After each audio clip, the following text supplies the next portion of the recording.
안녕하세요. 62세의 여성 구독자입니다. 여러분 사연 시작하기 전에 좀 뜬금없는 질문이긴 한데요. 인생에서 가장 중요한 게 뭐라고 생각하세요? 사랑, 가족, 돈, 많잖아요. 우리나라에서 설문조사를 했는데요. 외국의 다른 나라에선 다들 가족을 1등으로 뽑았다는데 우리나라에선 1등을 돈으로 뽑았대요.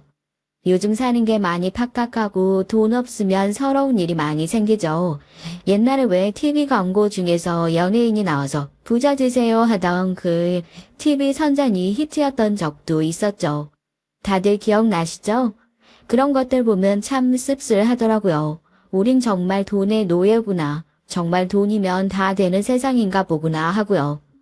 평생을 살아오면서 어렸을 때부터 지금까지 제 인생도 평생 돈 때문에 서러운 일 투성이었던 것 같아요. 어렸을 땐 돈이 없어서 시집가서는 돈을 뜯겨서 이혼 후엔 돈을 맡겨서 결국엔 제 인생은 그놈의 돈, 더러운 돈 때문에 이 꼴 저 꼴 다 봤네요. 어렸을 때 저희 엄마께선 영등포에서 길거리 포장마차를 하셨어요.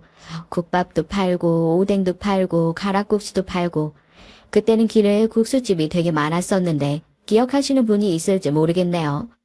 길거리 걸어다니면 딱 면 뽑아가지고 집집마다 널어놓고 그랬었는데요. 저도 너무 어렸을 때라 기억이 가물가물하네요. 소주도 잔으로 팔고 막걸리도 팔고 포장마차라고 해봤자 거창한 것도 아니고 리어카에다가 천 하나 대충 씌워서 사람 몇 명 들어오면 꽉 차는 그런 곳이었죠. 그래도 저녁만 되면 포장마차에 손님이 꽉 찼었어요. 포장마차를 하는데 벌이가 좋아봤자 얼마나 좋았겠어요.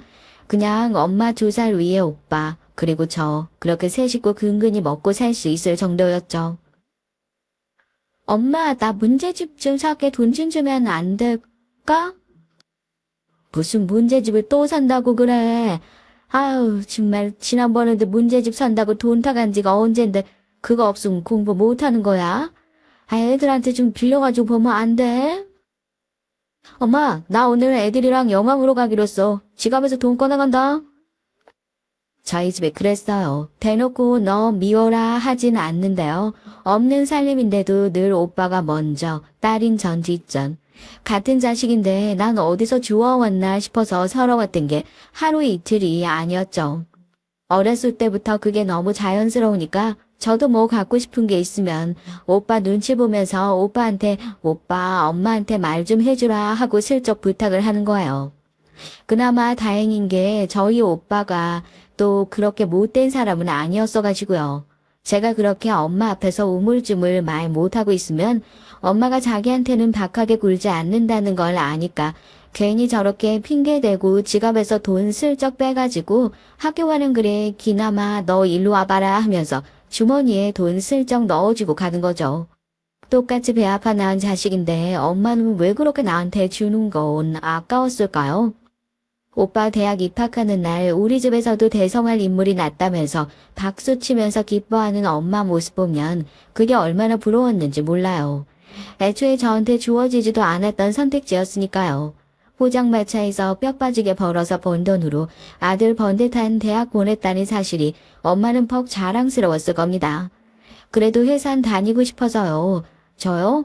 전 인문계는 아니고요. 여상 들어갔어요. 여러분들이 잘 알고 계시는 그런 상위권 여상은 아니고요. 그래도 야간 아니고 주간으로 입학했죠.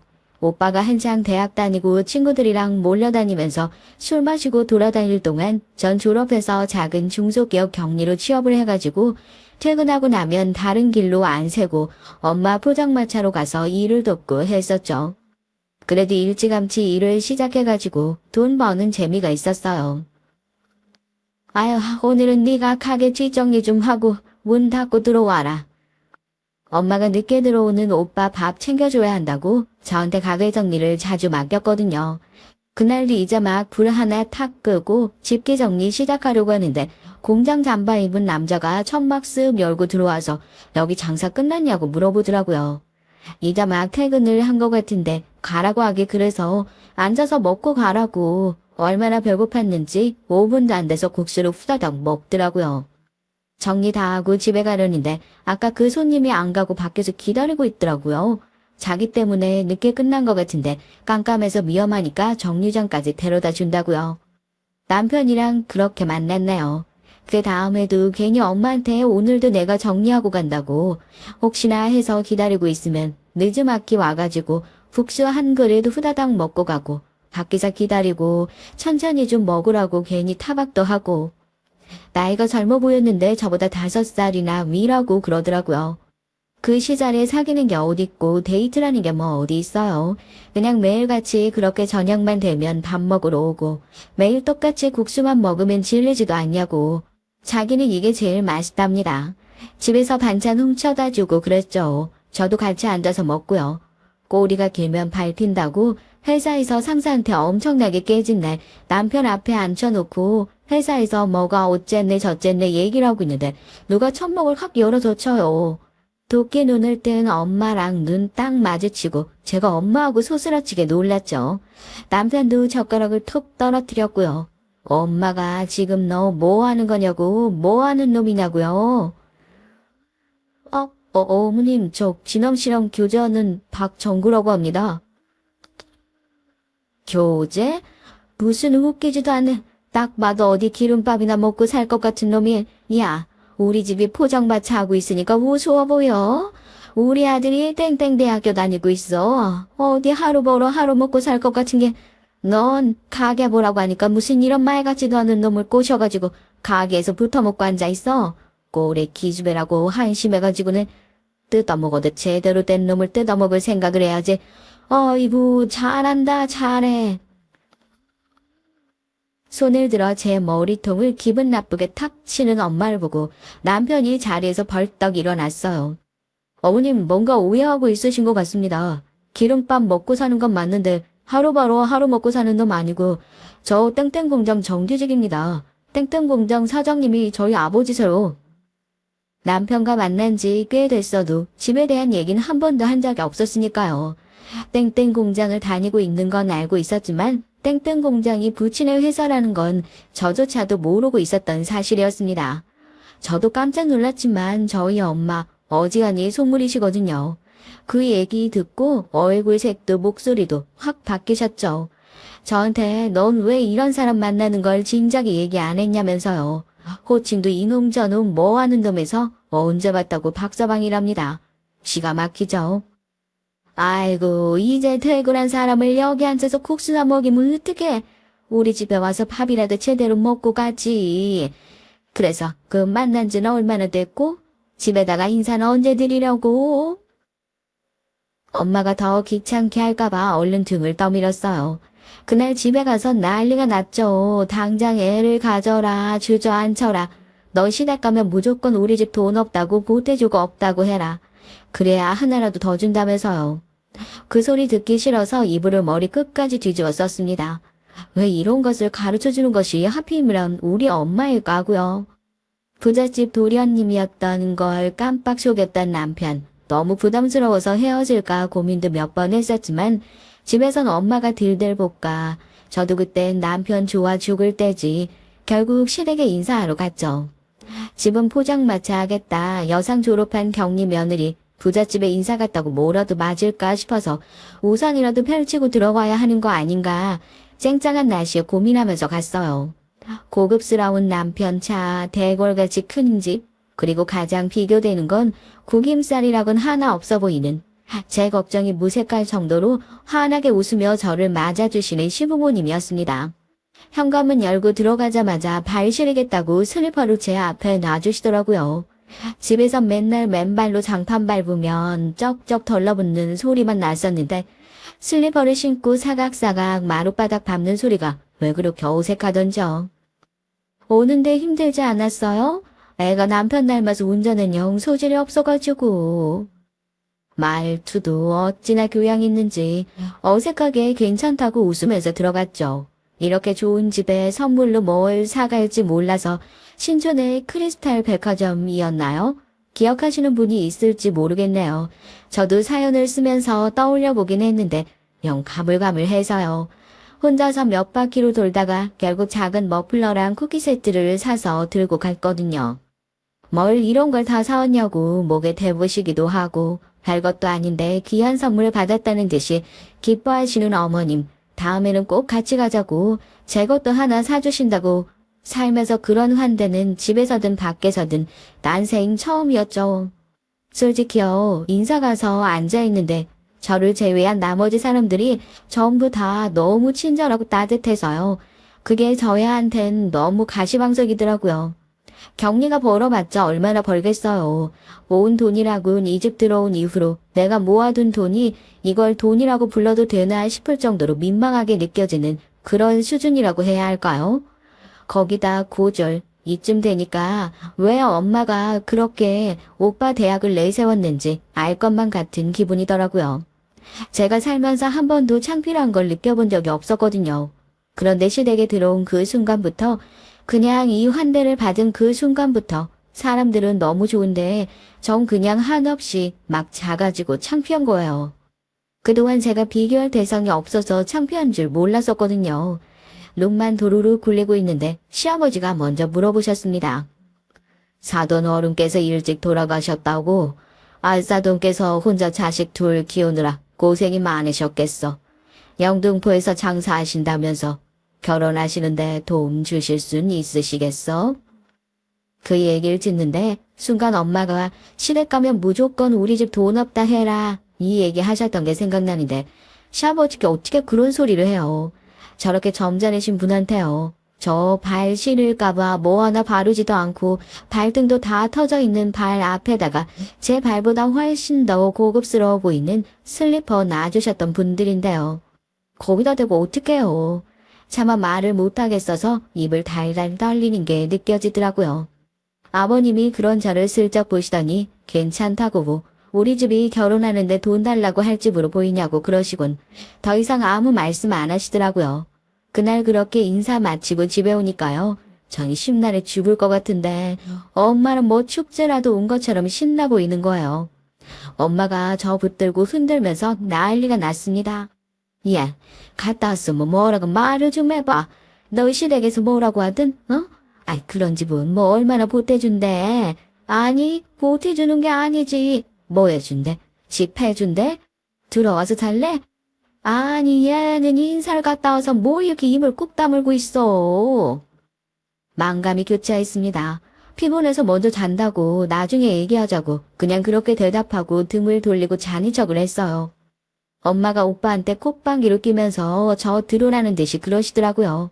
저게 부잣집으로 시집가니까 벌써부터 지 엄마한테 싹수 없이 선 긋는 것 좀 보라면서요. 뜬 눈으로 밤을 지새우다가 엄마랑 오빠가 다 잠든 시간에 조용히 집문 열고 밖에 나가서 집에서 최대한 멀리 떨어진 곳에 나가 무릎에 고개 묻고 펑펑 울었습니다. 그냥 문득 제 신세가 너무 서러워져서요.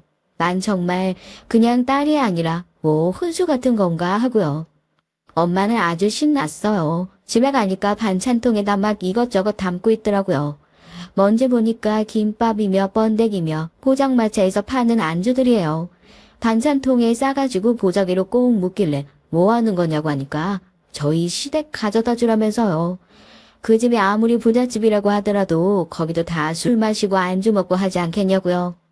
네가 아주 복덩어리라고. 네가 살면서 이렇게 엄마한테 도움되는 날도 있다고 그러는데 그 얘기를 들으니까 조금 서글퍼지더라고요. 저 엄마한테 살면서 그런 소리 처음 들어봤거든요. 복덩이라는 소리를 처음 들은 이유가 태어났을 때도 여상에 들어갔을 때도 취업을 했을 때도 아니고 부잣집에 시집을 갔을 때라는 것이 그게 조금 서글퍼지더라고요. 그래서 제 결혼식이요. 시댁에서 정말 다 해주셨습니다. 사업하시는 분들의 아들도 하나잖아요. 결혼식도 정말 최고급으로 화려하게 했죠. 대절비, 음식비, 식비, 옷값, 신혼여행비 전부 다 시댁과 남편 돈이었는데 어쩜 그렇게 염치라고는 하나도 없는지. 엄마는 결혼사진을 찍자마자 무섭게 저희 신랑한테 가서 딱 붙어가지고 축의금이 얼마나 들어왔나 떠보는 거예요.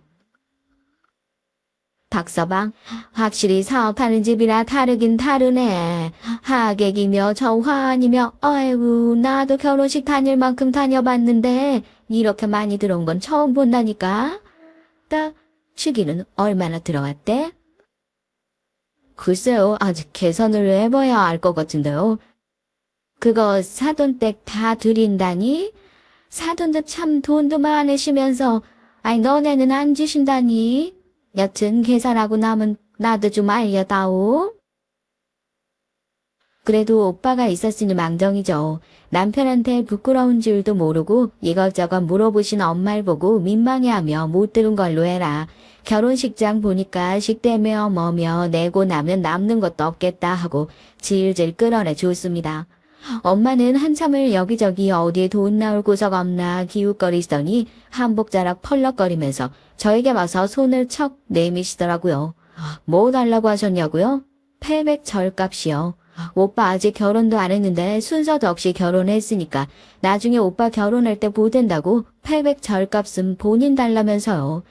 결혼식장에 저희 하객만 있는 것도 아니고 시댁 손님들도 계신데 괜히 저희를 보고 수군거리는 것 같아서 창피한 마음에 엄마 손목 확 잡고 구석으로 끌고 가서 드릴 테니까 제발 그만 좀 하시라고 봉투 구겨서 쥐어드리고 보냈습니다.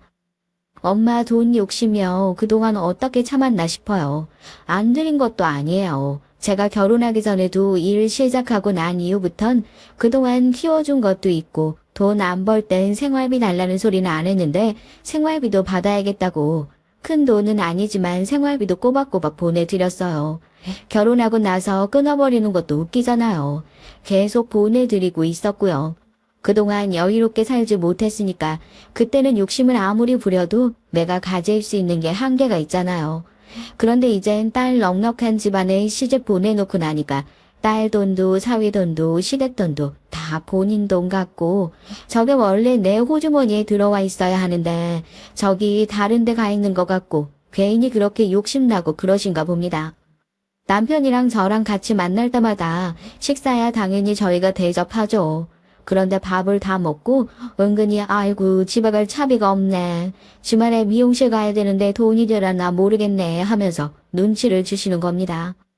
정말 차비나 파마할 돈이 없어서 그런 소리 하시겠어요? 그냥 저희한테 용돈 달라 이 말씀이죠.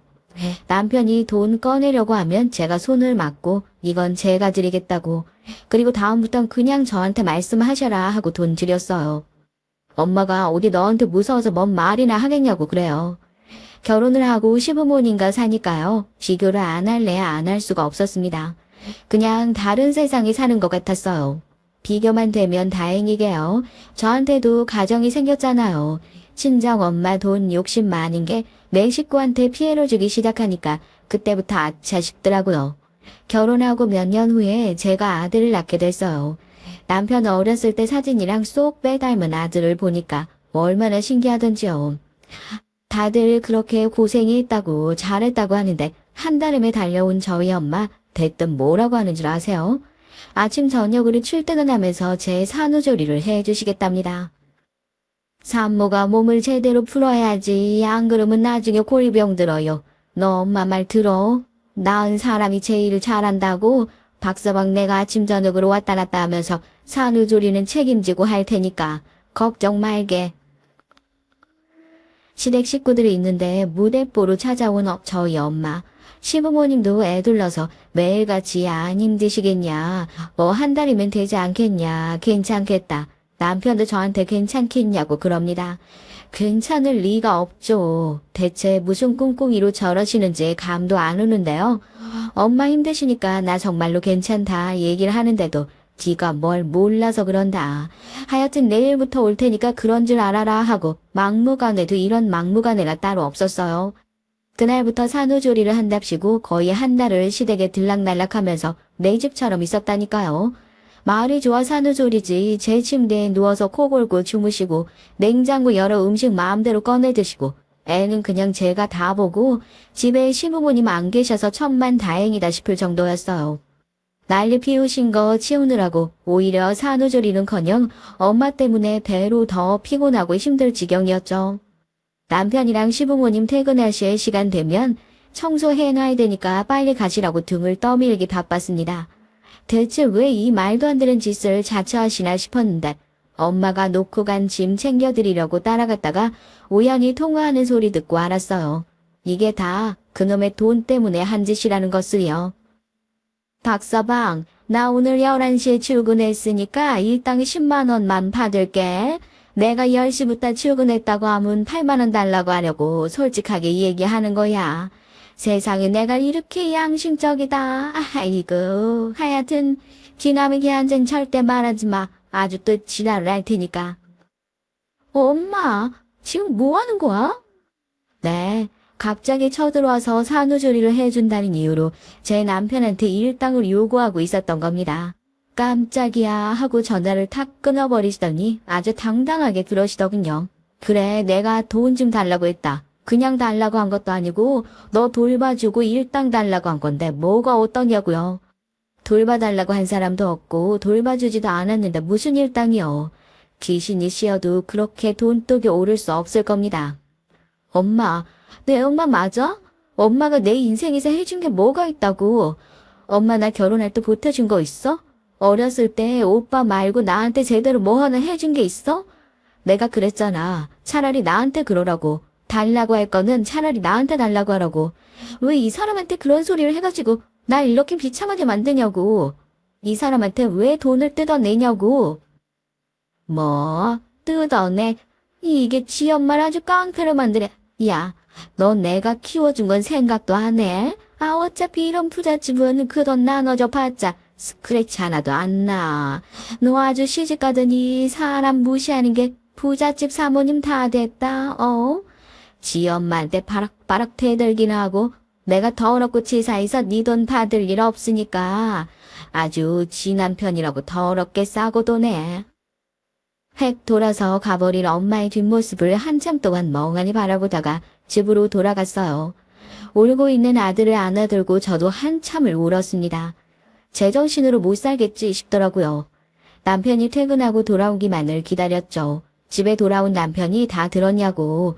당신이 신경 쓰이게 하고 싶지 않았다고. 얼마 되지도 않는 돈 그냥 드리고 나면 마음 편할 것 같아 그랬답니다. 이거 말고도 또 엄마한테 드린 돈 있냐 솔직하게 말해달라 하니까 한두 번이 아니더군요. 식당 차리고 싶다. 아들 뭐 해줘야 한다. 여행 가야 한다. 아무리 시댁한데 큰 돈이 아니라고 해도요. 염치도 없고 창피라는 것도 모르는 제 친정은 내가 여기 있는 앤 이곳이 내 시댁인 이상 죽을 때까지 이렇게 남편한테 습관적으로 손벌리면서 살겠구나 싶었죠. 눈물 뚝뚝 흘리면서 남편한테 무릎 꿇고 빌었습니다. 남편이 깜짝 놀라서 지금 뭐 하는 거냐고. 제가 그랬어요. 남편한테 제발 저랑 이혼 좀 해달라고요. 남편이 무슨 소리냐고 무슨 이혼이냐고 그래요. 여보, 나나 우리 엄마 둘 중에 하나 죽지 않는 이상 이거 절대 안 바뀔 거야. 내가 죽을 것 같아서 그래. 당신이 우리 엄마한테 돈 안 준다고 해도 시댁 찾아와서 시부모님한테 깽판칠 사람이야. 내가 알아. 나 최소한 시부모님껜 피해 안 드리고 싶고 제발 나 좀 도와줘 여보. 제발 나랑 이혼 좀 해줘. 남편도 얼마나 기가 막혀요. 결혼한 지 이제 5년 됐는데 엄마의 횡포에 제정신은 피폐해질 대로 피폐해진 상태였습니다. 남편이랑 둘이 끌어안고 펑펑 울었죠. 결국 협의 이혼해줬어요. 아들 크는 거 가끔씩 볼 수 있게만 해달라. 눈물 뚝뚝 흘리면서 성인이 될 때까지 양육비도 보내주고 혼자 자리 잡을 수 있도록 시부모님 몰래 재산 분할도 조금 해줬어요. 당장 애 데리고 나가서 살 집이라도 있어야 할 거 아니야. 받아도. 당신 5년 동안 아내 역할 충분히 잘했어. 그건 당신 목 맞아. 다들 자격 충분히 있어. 남편 가슴에도 시부모님 가슴에도 대못 박았죠. 몇 해 전 시아버지 돌아가셨을 때 장례식장에 들어가지도 못하고 혼자 주차장에서 울다 왔었네요. 먼 팔자가 이리도 기구한지요. 그래도 그때 아니 전 남편이죠. 아들 데리고 나올 수 있었던 게 얼마나 다행인지 몰라요. 그 당시 제가 아들까지 없었더라면 아마 이 세상에 살아있지도 않을 것 같네요. 아들 들쳐업고 시부모님에게 죄송하다 엎드려 빌고 제일 먼저 나와서 친정 찾아가서 시뻘게 진 눈으로 친정엄마 멱살 붙들고 그랬어요. 나 다시는 찾지 말라고요. 너 미쳤냐고 지금 뭐 하는 거냐고 그러는데 이혼까지 한마당에 눈에 뵈는 게 있겠어요? 당신 때문에 이혼하고 시댁에서 쫓겨났으니까 다시는 그 사람이랑 시댁에 껄떡거릴 생각 꿈도 꾸지 말고 네 딸 평생 죽었다 생각하고 살라고요. 그렇게 여태 친정이랑도 영 끊고 살았습니다. 남은 거라곤 정말 아들 하나뿐이네요. 그러기에 더욱 지극정성으로 키운 아들이었습니다.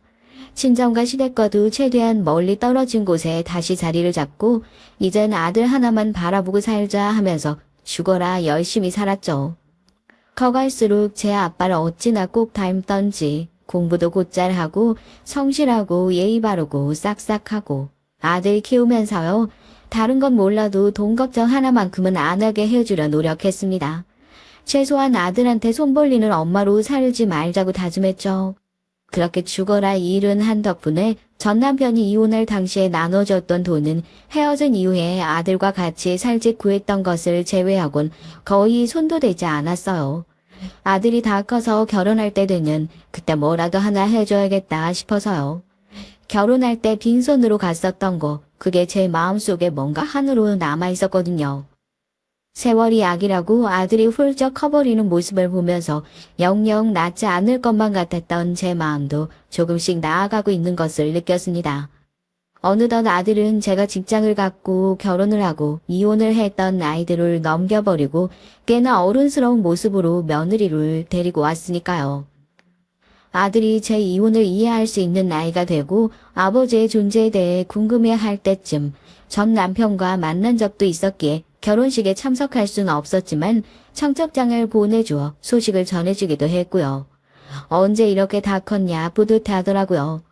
아들 결혼식을 무사히 마치고 제 결혼 땐 하지 못했었던 모든 지원을 아낌없이 해주고 행복하게 웃는 두 사람을 보면서 내 인생의 꽃은 조금 나중에 피는구나.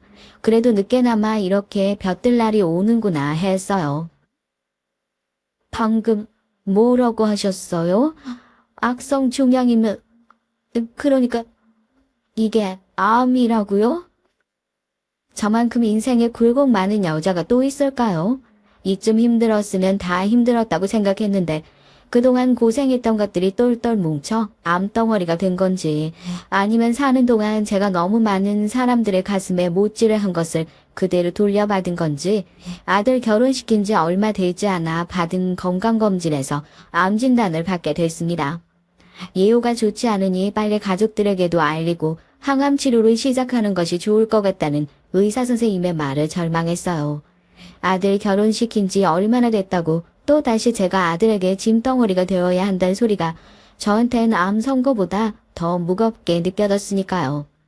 며느리는 또 무슨 낯으로 봐야 할지. 차라리 저희 아들이 정말 못된 불효자였으면 좋겠다. 그냥 어디 요양병원이라도 들어가셔라. 이기적인 사람이라 그렇게 말해줬으면 좋겠다 싶었습니다. 제가 그랬잖아요. 제 아빠를 꼭 닮았다고요. 그 피가 어디 가겠냐고요. 절대 그렇게 말할 놈이 아니라는 거 제가 제일 잘 알고 있었던걸요. 엄마, 요즘에 암 그거 아무것도 아니래. 내가 어떻게 엄마 암 걸렸던 얘기를 듣고 혼자 내버려 두겠어. 지화도 엄마 모시자고 그래. 혼자서 병원 어떻게 다니시려고. 지화가 지금 일 쉬고 있으니까 이참에 같이 좋은 것도 많이 다니시고 나 키우신다고 한평생 계속 일만 하셨잖아요. 이참에 은퇴하고 쉬신다 생각하고 우리 같이 힘내자. 가족이잖아. 아들과 며느린 암 진단 소식에 대번에 저를 모시겠다 얘기를 했습니다. 결혼한 지 1년이 넘어가는 시기, 이제 신혼인데 홀어머니와 단둘이 지내야 하는 며느리에게 미안해서 면목이 없더라고요. 하지만 아들 말대로 혼자서 병원에 왔다 갔다 하면서 항암 치료를 받는 것도 쉽지만은 않은 일이었어요. 지금은 아들 내외의 도움을 받는 것이 최선이었습니다. 어차피 때 되면 주려고 했던 거 조금 일찍 주자 싶어서 그간 일을 하며 모아냈던 것들, 전 남편에게 받았던 것들 모두 아들 이름 앞으로 돌려줬고요. 아들은 이 큰 돈을 어떻게 받냐, 다 주면 엄마는 뭐 쓰냐 그러더라고요. 엄마가 다 늙어서 너네 집에서 지내는데 뭐 쓸 게 얼마나 있다고. 네 말대로 은퇴해서 쉬는 건데 나도 다른 엄마들처럼 아들한테 용돈 타서 쓴다 생각하고 타서 쓰지 뭐. 어차피 그거 다 네 몫이야. 넣어주려고 했던 거 조금 일찍 받는다고 생각하고 미리 받았다고 허투루 쓰지 말고 잘 아껴뒀다가 나중에 주아랑 꼭 필요한 일 생기면 그때 써. 알아서 잘 하겠지만은. 늙은 제가 가진 게 뭐가 있겠어요. 건강한 몸뚱아리가 있습니까? 가진 건 돈뿐이었으니 어떻게 보면 아들한테 제가 가지고 있는 것을 다 맡기고 집에 들어간 것이나 다름없었죠. 그렇게 아들과 며느리와 함께 지내는 생활이 시작됐습니다. 신혼집에 얹혀 사는 데다 아들이 출근하고 나면 거의 하루 종일 며느리와 둘만 있어야 하니까 며느리 입장에선 아픈 시어머니를 모신다는 생각이 들 수 있으니 얼마나 불편하겠어요. 저도 시댁에서 지내봐서 알지만 아무리 시어머니가 소파에 소리 안 내고 가만히 앉아 있는다고 해도 원래 시어머니라는 존재는 한 공간에 같이 있는 것만으로도 불편한 거 아니겠어요? 그걸 아니까 저도 되도록 자리를 피해주려고 노력했었죠. 병원 가는 날 빼면 너무 하루 종일 집에만 있으니까 병원에서 그러더라고. 너무 가만히 있으면 안 좋다고. 그래서 나가서 운동을 배워보든지 아니면 뭐 요즘 보니까 이것저것 배우는 수업 같은 게 많이 나오던데 나도 나가서 그런 건 좀 배워볼까 하고 알아보고 있는데. 그래요? 뭐 좀 알아본 거 있어요? 안 그래도 여기 앞에 운동 1대1로 코칭해주는 데 있던데. 지금 뭐 세일한다고 3개월 결제하면 130만 원에 해준다고 하더라. 집에 있는 것보다 나가서 운동도 하고 몸도 움직이면 좋죠. 나가서 한번 상담 좀 받아봐요. 엄마, 내 카톡으로 계좌번호 하나 보내놔요. 사진 찍어서 보내주면 내가 그쪽으로 돈 송금해줄게. 어머님, 혹시 여기 주민센터도 가보셨어요? 저 아는 분이 얼마 전에 주민센터 수업 듣고 오셨는데 거기도 괜찮다고 하더라고요. 어르신들이 많이 듣는다고 그러시던데 수업이 무료긴 한데 무료라고 질이 떨어지는 게 아니고 수업들이 생각보다 괜찮대요. 은퇴 전후 나이대 분들이 꽤 있으셔서 또래 친구분들도 많으시니까 오히려 그쪽도 괜찮지 않으실까 하고. 그래서 생각한 건 나가서 수업 같은 걸 들으면 좀 좋지 않을까 싶어서 저녁을 먹으면서 아들에게 그 얘기를 꺼냈거든요. 아들도 좋은 생각이라고 뭐 마음에 드는 수업이 있으면 자기한테 사진 찍어서 보내라. 그러면 자기가 수업료를 송금해주겠다. 흔쾌히 얘기를 하고 있는데 갑자기 며느리가 얘기를 툭 끊더니 주민센터 얘기를 꺼내는 겁니다. 아들네 집에서 주민센터까지 가려면 걸어서 40분은 좋게 가야 하거든요. 며느리가 면허도 없고 저도 운전이 힘들고 택시나 버스를 타고 왔다 갔다 하기도 힘든데 꽤나 먼 거리라 힘들지 않을까. 그래도 생각해주는 마음이 참 고맙다고 처음엔 그렇게 생각했었는데 얘기를 듣다 보니까 며느리의 의도가 조금씩 의심스러워지기 시작했습니다. 단순히 친구들이 많아서가 아니라 돈 때문인 것 같다는 생각이 들더라고요. 괜히 비싼 돈 들여서 수업을 듣지 말고 무료로 듣는 게 어떠냐 하는 그런 느낌이요. 처음엔 오해라고 생각했죠. 아가, 오늘 바쁘니? 오후에 시간 괜찮으면 나가서 마사지라도 받고 오자꾸나. 나 때문에 살림도 늘어서 많이 힘들 텐데 회원권 끊어둔 게 있어서 같이 받고 오면 어떨까 해서. 회원권이요? 어머님이 무슨 돈이 있으셔서요? 아들과 함께 있을 땐 모르겠지만 아들이 출근하고 나면 돈과 관련된 얘기가 나올 때마다 며느리의 말투가 묘하게 신경질적으로 변하는 것이 표가 나게 느껴지는 것 같았어요. 아무래도 뭔가 오해가 있나 싶어서 내 돈으로 끊었지 누구 돈으로 끊었겠냐 하니까 얘기를 해도 의심의 눈초리를 거두지 않더라고요. 거기다 대고 내가 우리 아들한테 내 재산 다 보내놨다. 이 상황에서 그런 말을 하는 것도 이상하고 영 찝찝하기도 하고 아무리 봐도 돈 때문에 어딘가 슬슬 신경질이 나고 있는 것 같은데 그 화살이 나에게 돌아가고 있는 것 같더라고요. 그 의심은 곧 확신으로 변하게 됐습니다. 요즘도 계속 집에만 있으세요? 이제 본격적으로 항암 시작하면 자주 못 나갈 텐데 이럴 때 많이 나와둬야지. 오늘은 주아랑 같이 점심 맛있는 것도 먹고 커피도 한잔하고 돌아오세요. 저 이사 오고 나서 주아 덕분에 살이 엄청 붙었잖아요. 이쪽에 맛집 꽉 쥐고 있다니까요. 오늘 엄마 안내 좀 잘 부탁드릴게. 대신 엄마가 맛있는 거 많이 쏠 테니까. 걱정하지 마. 어머님 점심 요 앞에 샤브샤브 맛있게 하는 데 있거든요. 엄마 용돈 괜찮으시겠어요? 지난번에 보내드리고 꽤 지난 것 같은데 모자라시면 조금 더 보내드릴게요. 출근길에 오늘은 나가서 꼭 며느리랑 점심을 먹고 돌아오라고 하더라고요.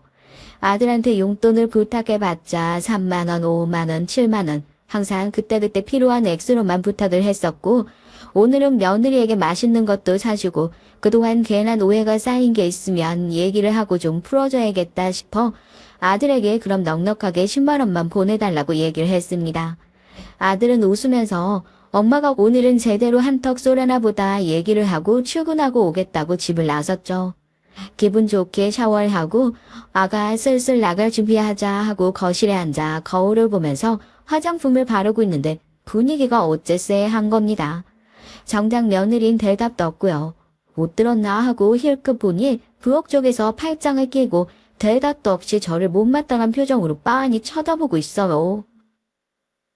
아, 왜? 무슨 할 말이라도 있어?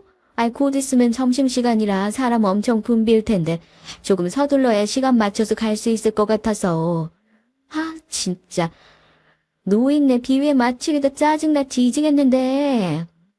팔짱을 끼고 저를 노려보면서 며느리가 코웃음을 치더니 인상을 확 구기고 혼잣말로 중얼거리는데 순간 제 귀를 의심했잖아요. 설마 내가 잘못 들었겠지. 설마 우리 며느리가 어떻게 사람 면전에도 대고 저렇게 심한 소리를 할 수 있을까 하고요. 바로 되물었죠. 너 지금 뭐라고 한 거냐고요. 이제 귀도 안 들려요? 크게 말해드려. 노인네 비비 맞추기도 짜증나 뒤지겠는데 아니 집에 모셔서 살게 해주면 감사한 줄 알아야지. 노망 났어? 이 미친 노인네가 왜 자꾸 돈을 달래. 진짜 짜증나게. 하지 말라고.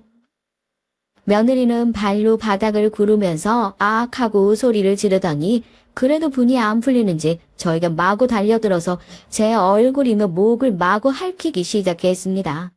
어찌나 빨리 달려들었는지 정말 손 쓸 틈도 없었어요. 정신없이 허우적거리면서 며느리의 어깨를 확 밀쳐 넘어뜨리고 겨우 핸드폰만 챙겨서 슬리퍼를 신고 문 밖으로 뛰쳐나왔습니다. 얼굴이 화끈거리고 심장이 두근거리더라고요. 억울하고 황당한 걸 넘어서 겨우 10만 원을 달라고 했다는 이유 하나만으로 저렇게 사람이 돌변해서 달려드는 모습을 보니까 무서워서 손이 덜덜 떨렸습니다. 어디서 쫓아올까 싶어가지고 정말 뒤도 안 돌아보고 뛰어서 아파트 화단 뒤쪽에 숨어 있는데 며느리가 절 찾는 건지 핸드폰으로 계속 전화를 하더라고요. 며느리의 전화를 황급히 끊고 통화 버튼을 누르니까 최근 통화 목록이 나오더라고요. 아들. 그 사이에 전 남편이라는 글자가 보였습니다. 왜 아들에게 바로 전화를 걸지 못하고 망설였는지 모르겠지만 전 남편이라는 글자가 보이자마자 주저없이 바로 전화를 걸었습니다. 신호음이 몇 번 가지도 않았는데 바로 전화를 받더라고요. 목소리를 듣자마자 눈물을 꾹꾹 참으면서 여기 아파트 화단으로 좀 와달라고 말하기도 쪽팔려 죽을 것 같은데 며느리한테 맞았다고. 거기 가만히 있어. 지금 당장 경찰 불러가지고 할 테니까 당신 핸드폰 꺼놓고 꼼짝도 하지 말고 있어. 남편이 시키는 대로 핸드폰을 꺼놓고 흙투성이가 된 발로 오들오들 떨고 있었어요. 얼마 후 사이렌 소리가 들리고 전 남편이 아파트 화단 뒤쪽에 쪼그려 앉아있는 저를 끌어내줬죠. 얼굴을 보자마자 안심이 돼서 눈물을 쏟았습니다. 엉망진창이 되어 있는 제 얼굴을 보고 경찰들도 깜짝 놀랐고요. 그때 멀리서 어머님 하는 며느리의 목소리가 들렸어요. 어머님 어디 가셨어요? 한참 찾았어요. 저희 어머님인데 치매 기운이 있으셔서요. 아까 혼자서 얼굴을 막 긁으시고 문을 잠깐 열어놨는데 나가셔가지고 찾아주셔서 감사해요. 어머님 저 알아보시겠어요? 얼른 들어가세요. 이거 봐 발이 엉망되셨네. 이 어떻게 경찰 양반 당장 이 여자 잡아가세요. 이 얼굴 이 여자가 이런 거예요. 내 며느리인데 저 위에서 이 여자가 다 긁어놓은 거라고요. 어디서 멀쩡한 사람을 치매 노인으로 몰고 있어. 우리 어머님 또 이러신다. 바쁘신데 번거롭게 해서 죄송해요. 저희 어머님이 신고하셨죠? 자주 이러세요. 맨날 제가 때렸다고 그러시는데 아니에요. 어머님 들어가세요. 얼마나 소름이 끼쳤는지요. 정말 눈 하나 깜짝 안 하고 저희 앞에서 뻔뻔하게 거짓말을 했는데 경찰들도 다 알고 있잖아요. 제 신고를 받고 나온 게 아니라 전 남편 신고를 받고 나왔다는 것을요. 진짜 다들 거기서 그래 너 어디까지 하나 보자 라는 식으로 지켜보고 있었던 것 같아요. 며느리의 천인공노할 짓에 결국 전 남편이 참지 못하고 따귀를 시원하게 한 대 올려붙였습니다. 경찰들도 못 본 척 눈을 돌려주더라고요. 세상에 그런 사이코가 어디 있어요. 뭐? 저희 어머님이 신고하셨죠? 미친년아 내가 신고했다. 어디 자기 시어머니를 그렇게 패놓고 치매 노인으로 몰아. 너 내가 누군 줄 알아? 네 남편 친부야. 네 시어머니 전 남편이라고. 어디 눈 하나 깜짝 안 하고 뻔뻔하게 거짓말을. 60년 넘게 살면서 너 같은 사이코패스는 살다 처음 본다. 뭐더라고 서 있어요. 당장 이 여자 안 잡아가고 가서 이 여자 범죄 경력조회 샅샅이 뒤져봐요. 당신들도 방금 다 봤잖아요. 자기가 시어머니 얼굴을 이 꼴로 만들어 놓고 뻔뻔하게 저 멀리서 이름 부르고 뛰어와가지고 시어머니 치매 환자로 몰아가는 거. 이거 보통 여자가 아니에요. 범죄 몇 번을 저질러도 더 저질렀을 여자라고. 내가 너 폭행죄고 사기죄고 너한테 무슨 죄든 엮어서 절대로 세상 밖으로 못 나오게 아주 깜빵에서 썩어 문드러지게 만들어줄 테니까 각오해. 알겠어? 네? 아버님이시라고요? 어디 감히 그 더러운 지댕이를 가지고 함부로 아버님 소리를 올려. 며느리는 망연자실한 표정으로 경찰 손에 붙들려 경찰차에 끌려갔고 전 남편과 함께 병원으로 향했습니다. 제 얼굴이 무슨 꼴인지 제대로 보지도 못했는데 병원에 가서 보니까 정말 난장판이 되어 있더라고요. 그 짧은 사이에 많이도 긁어놨다 싶어요. 함께 따라온 경찰이 사진도 찍어가고 뭐 피부 조직도 긁어가고 그러더라고요. 며느리 손톱 밑에 있는 거랑 비교도 해보고 그런다면서요. 그 거짓말도 빼도 복도 못하게 다 들통나겠죠. 뒤늦게 소식을 듣고 병원으로 달려온 아들도 제 얼굴을 보자마자 깜짝 놀라서 대체 이게 무슨 일이냐고 그래요. 전 남편이 아들한테 넌 어떻게 그딴 사이코 같은 여자를 니네 엄마랑 한 집에 살게 할 수 있냐면서 호통을 치고 제가 그런 전 남편을 뜯어 말렸죠. 얘가 뭐 알고 그랬겠냐고요. 저도 모른 걸 아들이 어떻게 알았겠냐고요. 아들도 죄송하다고 눈물만 펑펑 쏟고 얼굴에 밴드만 덕지덕지 붙이고 전 남편이 운전하는 차를 타고 그렇게 셋이서 경찰서로 향했습니다. 전 남편이 운전을 하고 제가 조수석에 타고 뒷자리에 아들이 타고 얼굴 꼴은 엉망인데 그렇게 셋이서 차를 타고 가는 모습이요. 뭔가 그림은 이상한데 왜 그렇게 기분이 좋은지. 제가 이혼하고 집을 나오면서 참 꿈꿔왔던 장면인데 하필이면 이런 때 이런 순간을 보게 되니까 참 기분이 묘하더라고요. 얼굴에 덕지덕지 밴드 붙이고 할 말은 아니지만 우리 이러고 있으니까 참 가족 같고 웃기네. 그치? 나 정말 괜찮으니까 둘 다 걱정 안 해도 된다고. 너도 그만 고개 숙이고 있어. 걔가 잘못한 거지 네가 잘못한 거니? 맞은 건 난데 왜 네가 더 속상해해? 당신도 애 좀 그만 잡아요. 당신은 그 와중에 그런 소리가 나오냐면서 전 남편이 제 얼굴을 보면서 한숨을 푹푹 쉬고 그렇게 저희 셋은 경찰서에 도착했습니다. 아들은 차에서 거의 용수철처럼 튕겨 나와서 유리문을 부술 듯이 열었고 며느리를 보자마자 멱살을 틀어쥐어 경찰서 안에 있는 온 경찰들이 나와서 저희 아들 뜯어 말려야만 했어요. 너 미쳤어? 우리 엄마한테 네가 감히 그딴 짓을 해? 왜 그랬어? 대체 왜 그랬냐고. 입에 있으면 말을 해봐. 우리 엄마가 대체 뭘 잘못했는데? 짜증나서 그랬다. 왜? 암 걸린 노인네 모시는 것도 짜증난데 내 돈 쓰는 것 같아서 짜증나서 그랬어. 왜? 그게 왜 네 돈이야? 그거 우리 엄마 돈이야. 우리 엄마가 네가 모신다고 했다고 고맙다고 엄마 재산 전부 다 우리한테 주시고 나한테 돈 다 쓰고 계셨던 거라고 이 등신 같은 년아. 뭐? 전 재산을 다 주셨다고? 야, 그걸 왜 지금 얘기해? 작은 돈만 보고 욕심에 눈이 멀었던 거죠. 경찰서에 있던 사람들을 며느리로 보고 다들 기가 막혀서 혀를 끌끌 찼습니다. 어떻게 저런 말도 안 되는 걸 며느리로 들였는지 저도 제 자신이 한심하게 느껴지더라고요. 왜 저런 악독한 인간을 못 알아봤을까 싶고요. 며느리인 자기 자신이 얼마나 바보 같은 짓을 했는지, 자기가 눈앞에 작은 이득을 줬다가 그 좋아하는 돈 얼마나 크게 날려먹었는지 머릿속으로 셈을 해보다가 화가 폭발한 모양입니다. 소리를 지르고 자기가 앉아있던 의자를 경찰서 책상으로 집어던지고 난동을 피우다가 경찰관들에게 제압당하고 아주 난리도 아니었어요.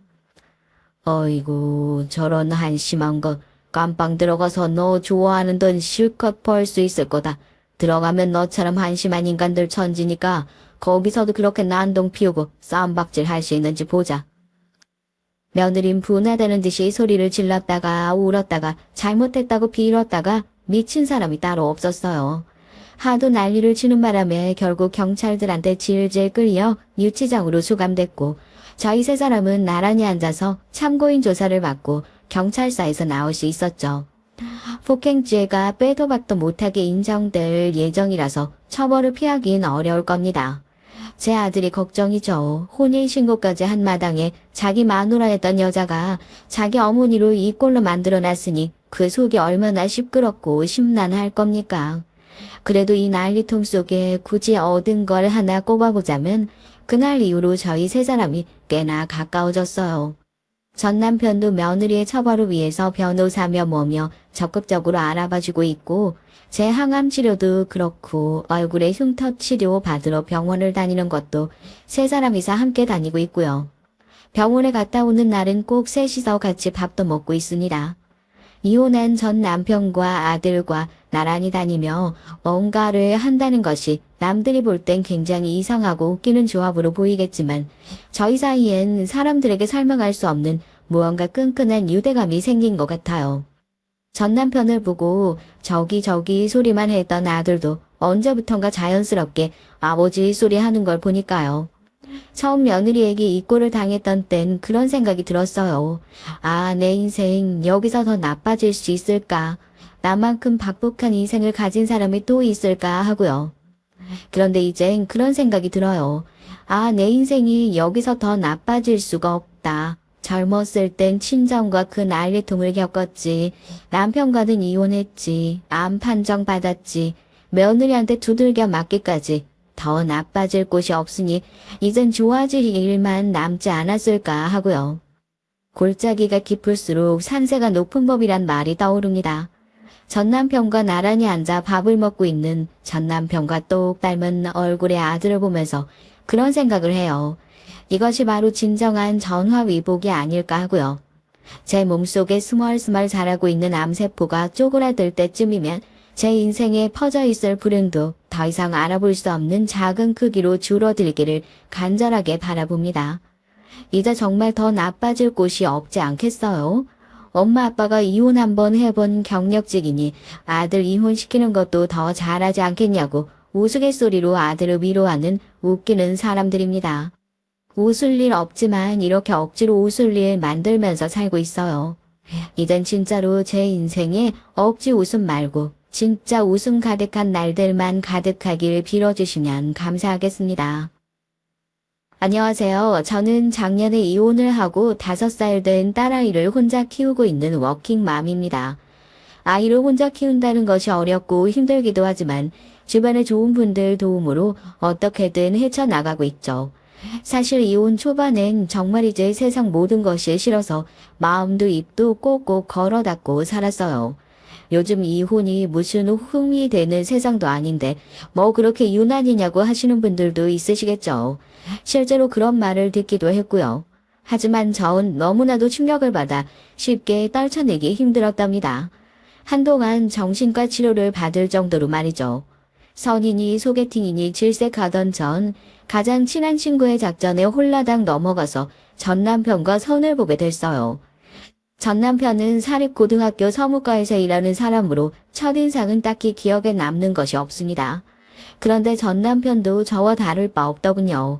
우린 서로 마음에 들지 않았다는 것을 합의보고 깔끔하게 헤어질 작정이었어요. 그런데 식사를 하면서 서로 취미나 관심사 등 비슷한 점이 많다는 걸 알게 됐죠. 헤어질 때쯤 저희는 도자기 전시회에 가기로 약속까지 했었답니다. 그렇게 2번, 3번 데이트를 이어가면서 전 남편이 갑자기 저와 좋은 친구로 파트너로 살 수 있을 것 같다고 하더군요. 프로포즈였어요. 저 역시도 이 남자와 결혼 생활이 심심하진 않겠다 싶어 허락했답니다. 무슨 이런 결혼이 다 있냐고 하시겠지만 지금 생각하면 한심한 선택이었다고 생각해요. 하지만 그땐 그 이유만으로도 충분하다고 생각했었답니다. 전 남편에겐 위로 결혼한 지 1년도 되지 않은 누나와 아래로 나이 차이 많이 나는 남동생이 있었는데 시누이가 참 유별나더라고요. 예물은 물론 웨딩드레스를 고르는 날마저도 시누이가 와서 저보다 몇 배나 꼼꼼하게 챙겨줬으니까요. 어찌나 적극적인지 한 번은 예물을 보러 갔다가 창피를 당한 적도 있었어요. 올케는 뭔가 포인트가 있는 것으로 하는 게 좋을 것 같다. 이목구비가 화려한 편은 아니니까. 이 형님, 이거 심플한 게 괜찮지 않아요? 올케, 어떻게 골라도 그런 것만 골라? 결혼할 때 하는 반지인데 이런 건 평소에도 살 수 있잖아. 저는 심플한 것으로 평소에도 하고 다니기 쉬운 것으로 하고 싶었는데 신우인 무슨 소리냐며 온갖 보석을 다 보여달라고 하더니 이것저것 저에게 권하더라고요. 그 모습을 보고 있는 전 남편을 웃기만 하고요. 제가 조용히 평소에도 할 수 있는 것으로 고르자고 말했지만 전 남편은 누나가 골라주는 것으로 하자고 했습니다. 어이가 없었지만 두 사람 모해가 그만큼 좋은가 보다 했어요. 그런데 어느 순간부터 시누이가 제게 보여주는 것보단 자기가 직접 해보는 것이 점점 많아지더라고요. 아니 저희 부부의 예물을 하러 온 자리에서 저게 무슨 짓인가 싶었죠. 그때였습니다. 자리를 담당하던 점원이 잠깐 자리를 비운 사이 다른 점원이 시누이에게 영업용 미소를 지으면서 말을 하더라고요. 신부님, 손이 예쁘셔서 뭐든 잘 어울리시겠지만 특별히 지금 하고 계시는 것이 딱히 주인을 잘 찾은 것 같네요. 네? 아, 지금 무슨 말씀을... 전 이미 결혼했고요. 여기, 신부는 여기 이쪽이거든요. 어머, 죄송합니다. 계속 반지를 껴보시기에 신부님인 줄 알고요. 정말 죄송해요. 점원은 새빨갛게 변한 얼굴로 연신 죄송하다고 사과를 했어요. 하지만 신우인 그런 점원보다 더 얼굴을 붉히며 다른 곳으로 가자고 제 팔을 당기더군요. 못된 신보를 가졌다고 하셔도 할 말은 없지만 저는 내심 고소했습니다. 그래서 이때다 싶어서 신우이에게 대충 다 골랐다고 하면서 제가 점 찍어둔 것으로 재빠르게 주문을 했죠. 신우인 씩씩거리는 분을 참지 못하고 먼저 밖으로 나가더라고요. 전 남편은 제 눈치를 잠시 보는가 싶더니만 슬그머니 따라 나갔고요. 당시 전 제가 달래주는 것보다 낫겠지 싶어 전 남편의 행동을 모른 척 했어요. 주문을 하고 나가니까 신우이는 잔뜩 골이 난 얼굴로 전 남편에게 뭐라고 퍼붓고 있었고 전 남편은 고개를 끄덕이며 다정스럽게 신우이의 등을 토닥이고 있었습니다. 얼핏 보면 연인처럼 다정해 보이는 모습에 쇼크 남매가 애틋하기 힘들 텐데 정말 특이하다 그런 생각을 했죠. 저도 남동생이 있는데 저희랑은 달라도 너무 달랐거든요. 제가 가까이 다가가자 신우이는 냉큼 제 팔에 팔짱을 끼고는 한마디 했습니다. 올케, 다른 곳 가자니까 결국 여기서 한 거야? 다 선택한 거나 다름없는데요. 뭐하러 시간 낭비해요. 형님 덕분에 좋은 것들 많이 봤네요. 아니, 난 올케가 귀찮아하는 것 같아서 좀 도와주고 있었을 뿐인데 저뭐 미친 거 아니야? 정말 어이가 없네. 올케는 속도 좋다. 어떻게 저렇게 말하는 곳에서 예물을 해? 말 실수야. 누구나 할 수 있고 점원이 사과도 했는데 그냥 넘어가면 되죠 뭐. 신우이는 자신이 상처받은 것이 보이지도 않느냐며 물었지만 전 좋은 날 너그럽게 넘어가자고 말했습니다. 신우인 제가 자신의 편을 들지 않았다는 것이 짜증이라도 난 모양인지 전 남편에게 뭐라고 더 하소연을 했지만 전 남편도 제가 이미 성금을 지불했다는 말에 난처하다는 얼굴을 하더니 신우이를 달래더라고요. 정말 이제 지금 생각하면 그 꼴값을 떨고 있었는데 바보같이 눈치도 못 챘다는 것이 너무나 후회스럽네요. 신우이의 만행의 절정은 신혼여행이었습니다. 신혼여행지를 어디로 할 것인지에 대해 전 남편과 의논을 하는데 신우이가 북유럽을 적극적으로 권하더라고요. 흔히들 가는 바다보다는 북유럽을 돌아보는 것이 좀 더 기억에 남지 않겠느냐고요. 저도 나쁜 선택은 아니라고 생각했어요. 하지만 제가 하나 놓치고 있는 것이 있었죠. 당시 신우인 결혼을 하기는 했지만 시아주머니께서 해외 발령으로 나가서 혼자 지내고 있었거든요. 그런데 신우이가 저희를 따라서 시아주머니를 만나러 간다는 것이 아니겠어요. 이 형님도 함께 가신다고요? 신혼여행을요? 함께 간다는 게 아니라 나도 남편 보러 가는 거지. 옳게도 알다시피 우리 그이가 노르웨이에 있잖아. 도중에 노르웨이로 빠질 거야. 그럼 노르웨이까지 같이 가신다고요? 아니 겸유지까진 그렇다고 해도 노르웨이로 바로 가시는 게 아니란 말씀이세요? 일이 좀 그렇게 됐어. 그렇다고 누나 혼자 노르웨이까지 가라고 할 수도 없잖아. 무슨 일이 생길 줄 알고. 옳게. 나 살짝 섭섭하네. 아니 내가 두 사람 여행 방해하려고 하는 것도 아니고 그냥 나도 내 남편 보러 가는 길인데 뭐야 그 반응은. 아니 형님 그래도 저희 신혼여행인데 계속 같이 가신다고 하는 것은 좀 경우가 아니지 않나요? 전 너무 어이가 없어서 공항에서 전 남편에게 이런 일이 있었으면 미리 얘기를 해야 하는 거 아니냐고 그랬어요. 그런데 전 신우이보다 전 남편의 반응이 더 화가 치밀어 올랐답니다. 전 남편은 제가 당연히 이해해 줄 것이라고 생각했다는 거예요. 전 어떻게 이런 상황을 받아들여야 하느냐고 물었지만 전 남편은 당황스럽다는 얼굴로 저더러 한 번만 이해를 좀 해달라고 하더군요. 진짜 전 그 자리에서 집으로 돌아오고 싶었습니다. 신혼여행이고 뭐고 어떻게 갈 수 있겠어요. 그 순간이었습니다. 의외의 인물이 공항에 나타난 거 아니겠어요. 바로 시동생이었죠. 당시 고등학생이었던 시동생이 헐레벌떡 공항으로 들어오더니 신우이를 보자마자 왜 여기 있느냐고 화를 내기 시작했죠. 누나 왜 전화 안 받아? 매형이 몇 번이나 전화했는지 알아? 지금 매형 한 거 보는 비행기 경유지라고 연락 왔다고. 사돈 어른이 편찮으셔서 급히 들어오신대. 시어머니가 편찮으시다니? 며칠 전에 전화했을 땐 괜찮다고 하셨는데. 몰라. 하여튼 진짜 내가 누나 때문에 돌겠다. 아니 형이랑 현수 신혼여행 가는데 누나가 뭐하러 여기까지 배웅을 하러 와. 빨리 가자. 신동생의 미안한 표정을 지으면서 조심히 여행 다녀오라고 하곤 혼이 나간 신우이를 데리고 가버렸죠. 이걸 하늘이 도왔다고 해야 할지 어른이 편찮으시다고 하는데 할 말은 아니지만 결혼식을 하자마자 전 남편과 대판 싸우지 않아도 돼서 다행이라 생각이 들었어요. 그런데 그렇게 끌려가는 신우이를 바라보는 전 남편의 얼굴이 좀 이상하더라고요. 아니 뭐가 그렇게 아쉬운지 얼굴 가득 아쉬움이 뚝뚝 떨어지고 있었습니다.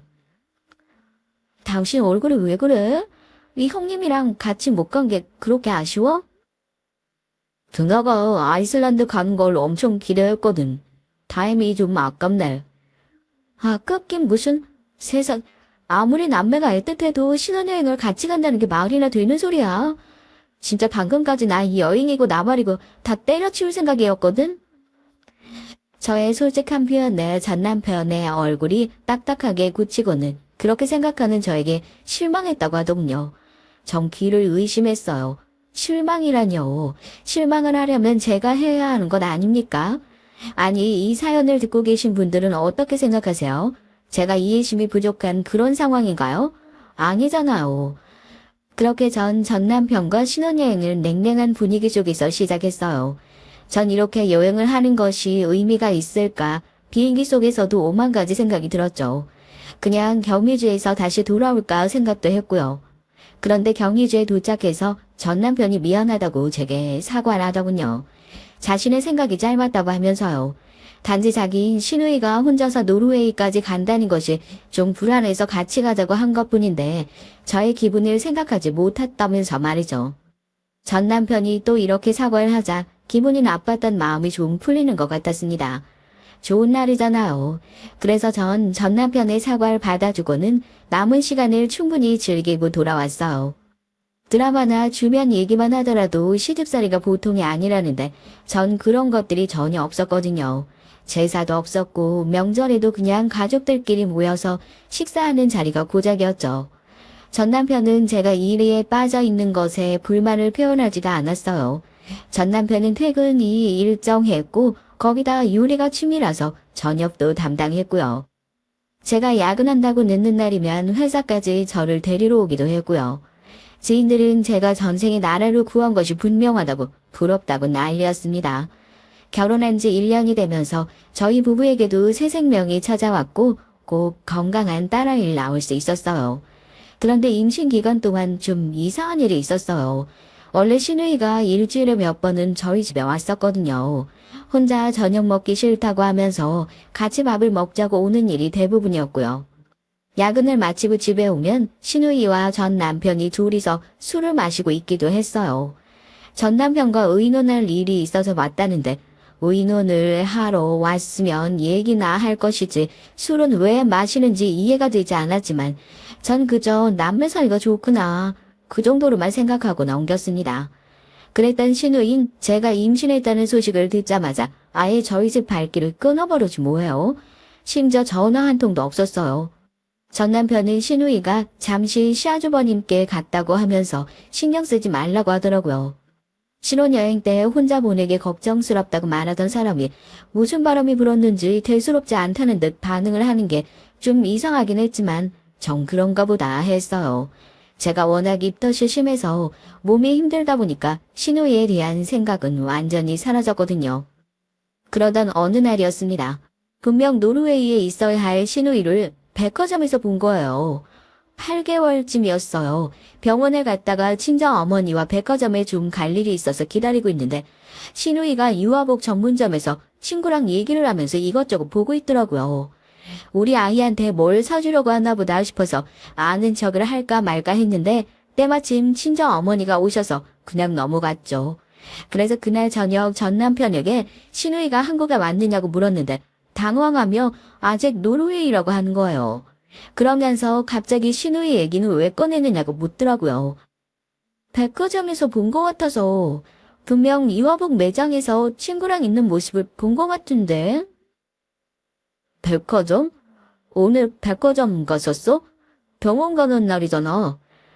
병원 갔다가 엄마랑 백화점에 좀 다녀왔지. 아는 척 하려는데 엄마가 오셔서 그냥 왔어. 아니 당신은 백화점을 가면 간다고 말을 해야지. 왜 연락도 없이 가고 그래? 전 순간 당황해서 할 말을 잃고 전 남편을 빤히 바라봤어요. 아니 백화점을 간 게 무슨 큰 죄라고 이렇게 정색까지 하고 절 추궁할 일인가 싶더군요. 못 갈 곳을 간 것도 아닌데 말이죠. 그래서 말을 왜 그렇게 하냐고 화를 냈더니 전 남편이 순간 당황하며 말을 얼버무리더라고요. 아무리 장모님 오셨다고 해도 혼자서 그 많은 사람들 있는 곳에 갔다고 하니까 걱정이 돼서 그런 거지. 나한테 안 했으면 같이 갔을 텐데 싶어서 몸도 무거운 사람이. 당신 내가 걱정돼서 하는 말은 맞아? 아니 그냥 시누이를 맞다고 했을 뿐인데 그렇게 짜증날 일이냐고. 누나가 한국에 없다는데 왜 자꾸 봤다고 그래? 왜 소리를 지르는데? 시누이 얘기를 꺼내자 전 남편이 버럭하고 소리를 지르더라고요. 저 역시 더 이상 참지 못하고 같이 소리를 질렀습니다. 거실엔 정적이 흘렀죠. 전 화를 가라앉히기 위해서 주먹을 불끈 쥐었고 전 남편은 제가 소리를 질렀다는 것에 충격을 받은 얼굴이었어요. 전 더 이상 그 자리에 있지 못하고 방으로 들어갔습니다. 얼마 후 전 남편이 미안하다며 문을 두드렸지만 전 나가보지도 않았어요. 그 사건 이후로 한동안 전 남편은 매일같이 미안하다며 저를 달래줬지만 전 좀처럼 기분이 나아지지 않았어요. 그렇게 냉전은 일주일 정도 이어졌습니다. 시누이가 다시 저희 집에 오기 시작한 건 딸아이가 태어난 지 6개월 정도 되었을 때였어요. 노르웨이에서 사왔다고 하는 선물을 가져와서는 그동안 자주 못 와서 미안하다고 하더라고요. 그리고는 딸아이를 한참 보고 있더니 한 번만 안아볼 수 없겠냐고 물었습니다. 낯가림이 있는 아이도 아니어서 그러라고 했는데 시누이는 딸아이를 무슨 헤어진 연인을 만난 사람처럼 꼭 끌어안더라고요. 그걸 보는데 기분이 좀 묘하더라고요. 올게 기분 나쁠 수도 있겠지만 진짜 많이 닮았다 내 동생. 어쩜 이렇게 예쁘게 생겼니?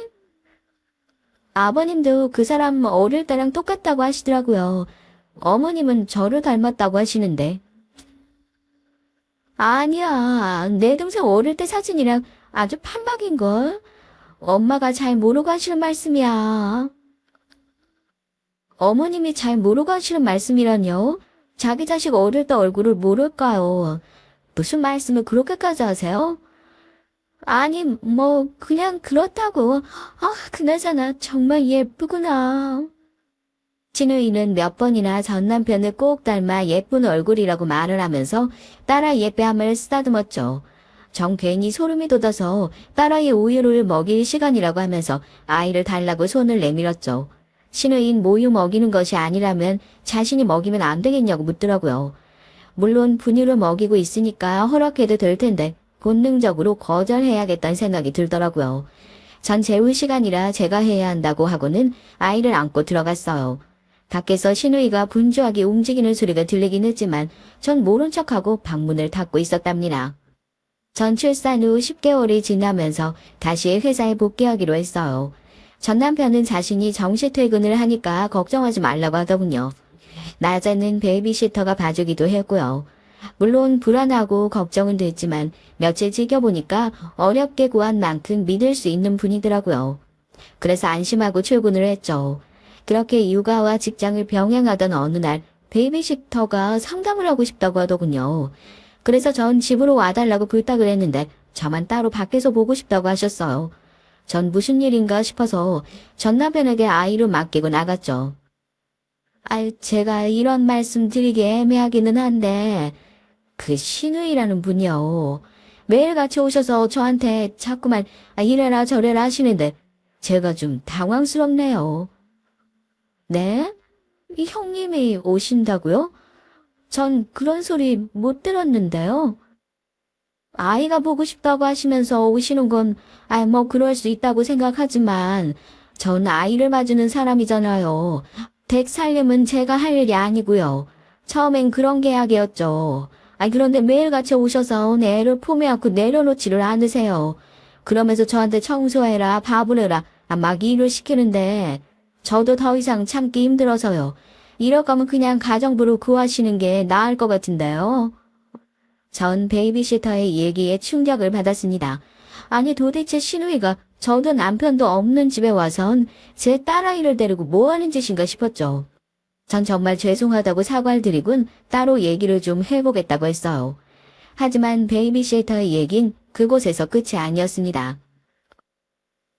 바깥분도 알고 계세요. 퇴근하실 때까지 계시거든요. 그이도 알고 있다고요? 언제부터? 설마 지금까지 계속 그이가 올 때까지 형님이 계셨어요? 네. 퇴근해서 오시면 저더러 빨리 가라고 그 신우이 분이 짜증을 내시더라고요. 저도 정말 이런 상황은 처음이라 말씀을 드려야 할 것 같아서요. 전 앞으로 이런 일은 생기지 않도록 하겠다는 말과 함께 괜찮으시면 베이비캠을 좀 달아도 되겠냐고 물었죠. 베이비시터는 그것도 이상하다고 하면서 왜 처음부터 달지 않았냐고 물었어요. 사실 전 출근을 시작하면서 집에 달고 싶었는데 전 남편이 일하는 분을 못 믿으면 아이는 어떻게 맡기려고 하느냐며 반대를 해서 못 달았거든요. 베이비시터를 만나고 돌아온 전 남편에겐 비밀로 하고 아기 침대에 있는 방에 캠을 달아두었죠. 물론 표시나지 않게 말이에요. 그리고 달아둔 지 3개월 만에 전 베이비시터가 말하는 것이 무엇인지 알 수 있었답니다. 캠을 단 다음날 바로 신우이가 화면에 잡히더라고요. 신우이인 딸아이를 보자마자 혀 짧은 소리를 내면서 품에 안더니 너무 보고 싶었다고 아주 난리도 이런 난리가 없더라고요. 거기까지도 전 아이를 예뻐하는구나 하고 넘어가려고 했어요. 그런데 신우인 아이를 안아들고는 엄마라고 해보라면서 자꾸 말을 시키더라고요. 정말 이제 충격이 아닐 수 없었습니다. 아니 감히 제 딸아이를 안고 엄마라고 불러보라니 이게 말이 되는 소리냐고요. 전 신우이가 눈앞에 있었더라면 당장이라도 달려들어서 머리채를 잡아 비틀고 싶은 기분이었습니다. 하지만 신우인 그 다음날에도 또 그 다음날에도 캠에 계속 등장을 하더라고요. 베이비시터의 말처럼 매일 와서 아이를 안고는 베이비시터에게 화를 내더라고요. 아이 침대에 깔아둔 이불은 왜 이 모양이냐부터 시작해선 아이가 입고 있는 옷은 왜 이렇게 싸구려냐고 투덜대기도 했고요. 심지어 딸아이의 밥은 자신이 알아서 할 테니까 점심이나 제대로 차리라고 하면서 음식 간이 싱겁다고 짜증을 내기도 했죠. 정말 정신이 아득해지는 기분이었습니다.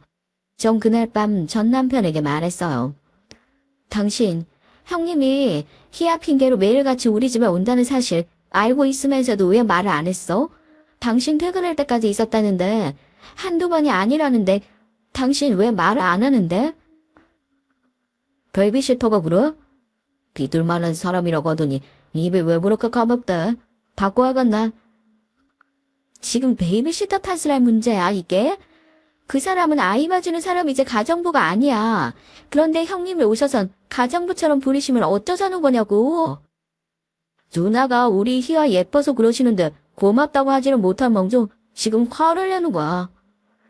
전 남편의 대꾸에 당황해서 진심으로 하는 말이냐고 물었어요. 전 남편은 이왕 이렇게 된 일 신우이에게 아이를 맡기고 차라리 가정부를 쓰는 건 어떻겠냐고 하더라고요. 전 절대 그럴 수 없다고 거절했어요. 전 남편은 남에게 맡기는 것보다 신우이가 더 낫다고 하면서 고집을 부렸죠. 전 참다 못해 엄마라고 불러보려고 하는 영상을 전 남편에게 보여주었어요. 전 남편은 영상을 보더니 사색이 되더군요. 형님은 무슨 생각으로 희아한테 엄마라고 불러보라고 시켰는지 모르겠지만 난 기분 나빠. 당신 캠을 달았어? 내가 집에 그런 건 달지 말라고 했잖아.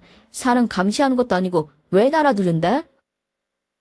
일하면서 희아가 어떻게 지내는지 궁금해서 달았어. 다른 집들도 다 그 정도는 달아. 베이비시터 분도 당연히 달아둬야 한다고 하더라고.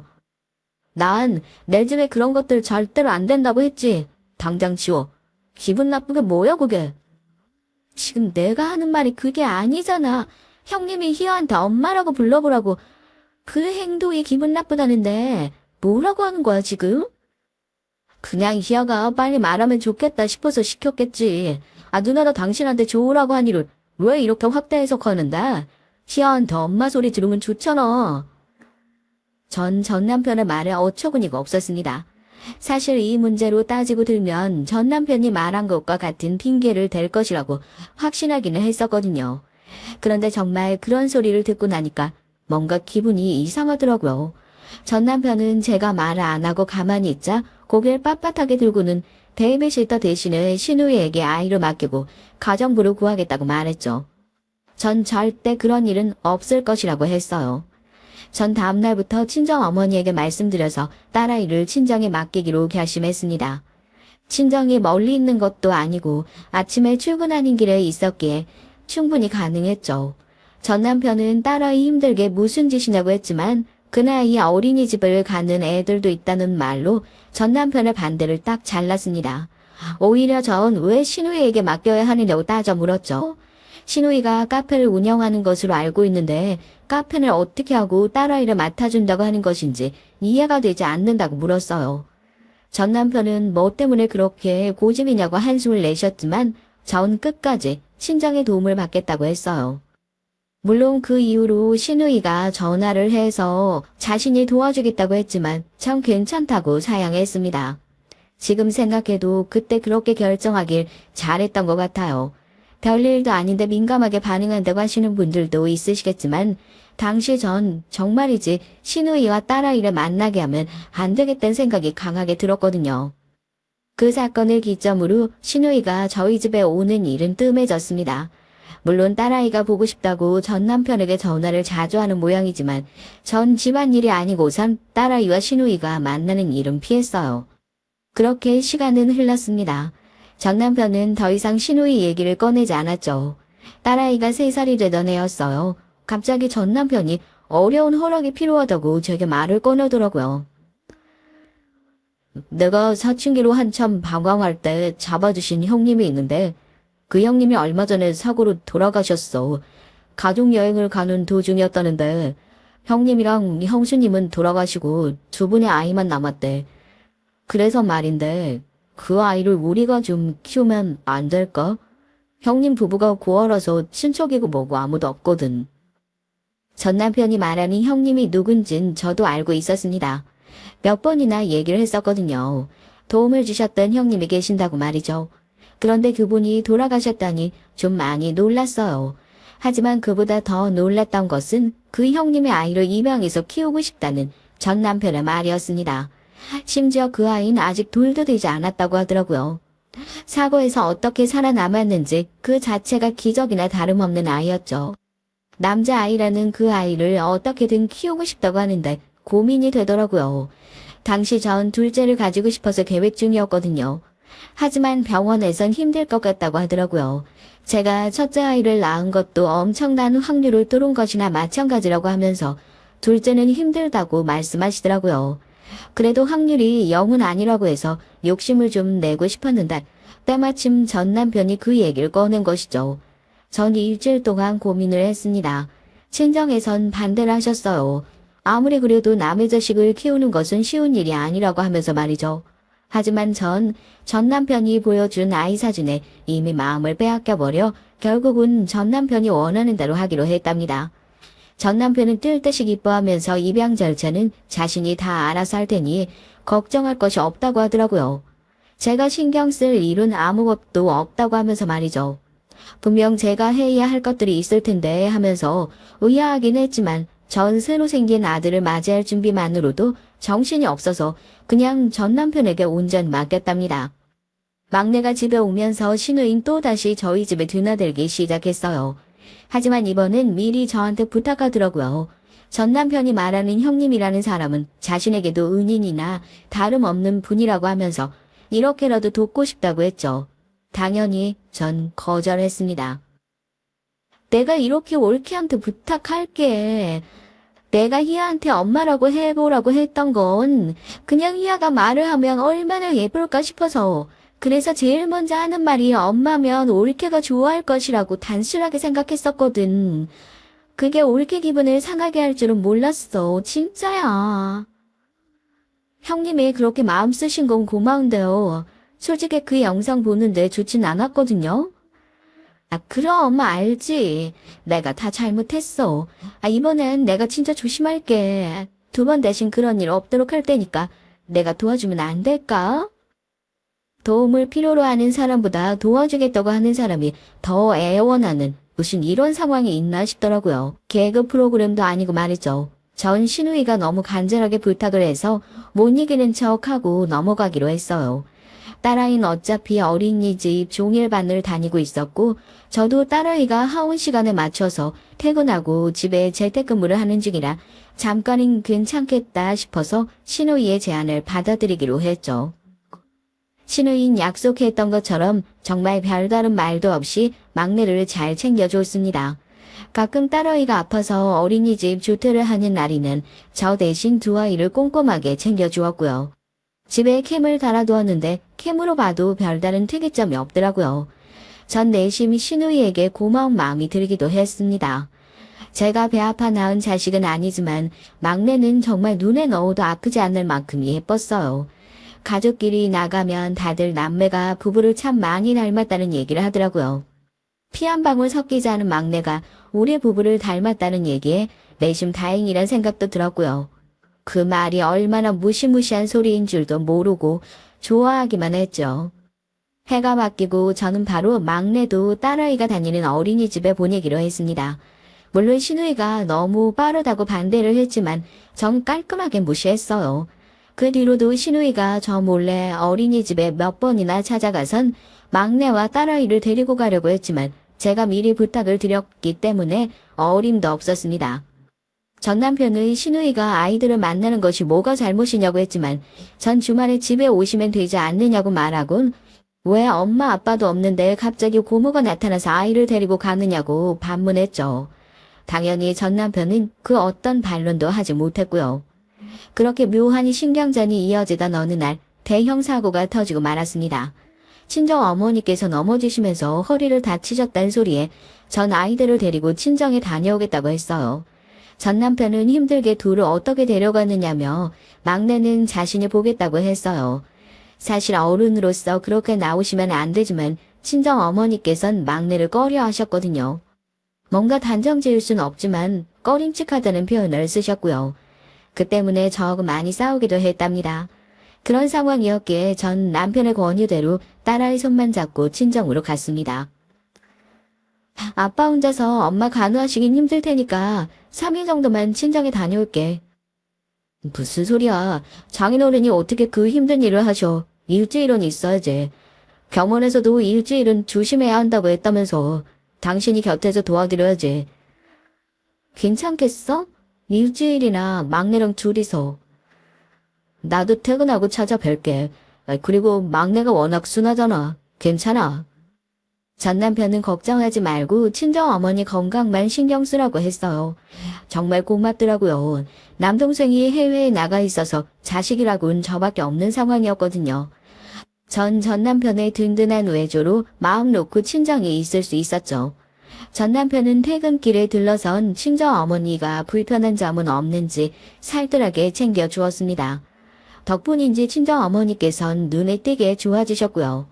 친정어머니께선 전 남편과 막내만 집에 있는 것이 걱정된다고 하시면서 저더러 하루라도 빨리 가라고 하셨어요. 친정아버지께서도 남동생이 귀국 일정을 당기기로 했다고 하면서 가라고 하셨고요. 그래서 전 원래 약속했던 날짜보다 하루 먼저 딸아이와 집으로 향했습니다. 전 남편 퇴근 전에 집안 청소도 좀 하고 막내랑 시간을 보낼 생각이었죠. 그런데 어린이집에서 전 놀라운 얘기를 들었어요. 딸아이야 저와 있어서 어린이집을 안 갔지만 막내도 계속 안 왔다고 하더라고요. 전 당황스러운 마음에 서둘러 집으로 향했습니다. 문을 열고 들어가니까 고요하더라고요. 현관에 전 남편의 신발이 보였죠. 전 오늘 전 남편이 결혼이라도 한 것인가 싶어서 방문을 열었지만 아무도 없더라고요. 혹시 산책이라도 갔나 싶어서 아이 방을 열었는데 막내가 침대에 잠들어 있더라고요. 저는 혼란스러운 마음에 이게 무슨 상황인가 싶어 전 남편에게 전화를 걸었지만 전화기가 꺼져 있단 말만 들렸습니다. 그때였어요. 딸아이가 제 손가락을 잡아당기며 말했죠. 엄마, 저기 이상한 소리가 나요. 소리? 어디에서? 저기. 딸아이가 제 손을 잡고는 안방 문을 가르쳤습니다. 전 불안한 마음에 신발장에 있는 등산 스틱을 꺼내서 손에 단단히 쥐고는 안방으로 들어갔어요. 그리고는 딸아이에게 조용히 하라고 하면서 장롱을 가리켰죠. 이곳에서 나는 소리가 맞느냐고 물었더니 딸아이가 고개를 끄덕였습니다. 전 우선 딸아이를 밖으로 보내고 방문을 닫고는 조심스럽게 장롱 손잡이를 잡았어요. 처음엔 이상한 소리라고 해서 그냥 기계 소리인가 했는데 장롱 손잡이를 잡는 순간 누군가 있다는 생각이 확 들었답니다. 전 심호흡을 하고는 벌컥 문을 열었죠. 그리고 그대로 그 자리에 굳어 있을 수밖에 없었어요. 전 제 눈앞에 벌어진 상황에 몇 번이고 눈을 비볐지만 헛것이 아니더라고요. 좁디 좁은 장롱엔 전 남편과 시누이가 들어있었어요. 둘 다 속옷바람으로 말이죠. 어떤 상황인지 긴 설명이 필요 없더라고요. 두 사람의 모습만으로도 알 수 있었어요. 전 올라오는 구역질을 참고는 떨리는 손으로 핸드폰을 들어 두 사람의 사진을 찍기 시작했습니다. 딱히 무언가를 생각하고 행동으로 옮긴 건 아니었어요.